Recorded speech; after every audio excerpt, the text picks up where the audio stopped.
Welcome to the Olympus Report, demigods, monsters, and gods alike.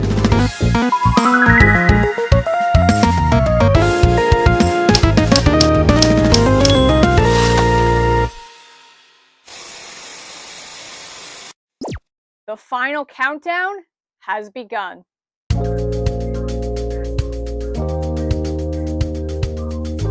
Percy Jackson and the Lightning Thief is scheduled to finish primary production on January 25th. That's just days away, Half-Bloods. Like, where did the time fly? It seems like just yesterday they were starting. Rick has traveled back to Canada for the final weeks of production and shared some pretty exciting news.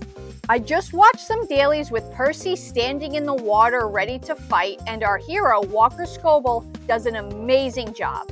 We have a long way to go still with post-production editing, but we should be finishing principal photography in a couple of weeks. It finally feels real. We're actually going to get to see Percy take on the God of War, and a bunch of other things we didn't get to see in the movies, according to Rick. I am pretty excited about this show. It's incredible to see the first season come together and bring life to so many scenes and characters that were never depicted in the movie. But that's not the only thing Rick teased. He also teased some Grover. I got to see Grover Underwood in full goat hooves yesterday, which was amazing. Can't share that yet, but in the meantime, here's a goat from the Gadalek that kept me company during my visit there. But if that wasn't enough, we might be getting the Poseidon casting soon. Here's what Rick had to say about the character.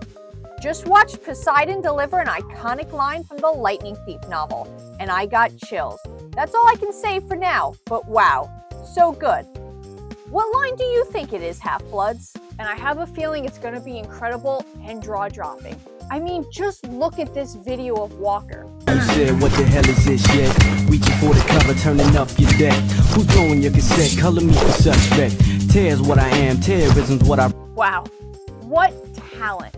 I, for one, and I'm sure the entire Percy Jackson fan base, is super appreciative of how much work Walker is putting into bringing Percy to life. I mean, that little twirl at the end, that's totally Percy. Plus, he's got Becky Ryden's approval as well. It has been a treat watching Walker Scobell handle a sword. The crew checking, "Walker, are you okay?" And Walker happily exclaiming, "Yes." Grinning ear to ear, having the time of his life. Walker, I can't wait to see your portrayal of Percy. A lot of fans are mixed on whether or not they want Logan Lerman to come back to the Percy Jackson universe. And those in favor of him coming back, it seems for right now it's probably not going to happen. Here's what Logan had to say. I get people asking me all the time if I'm going to play Poseidon, and I'm like, am I old enough to play Poseidon? I don't think I'm old enough for that one. I wouldn't cast me in the role if I was part of the creative team. I don't know. These are all hypotheticals, so I have no idea. I'm just so in the mindset of what I'm working on right now too. So whenever I get that question, I'm like, I have no idea.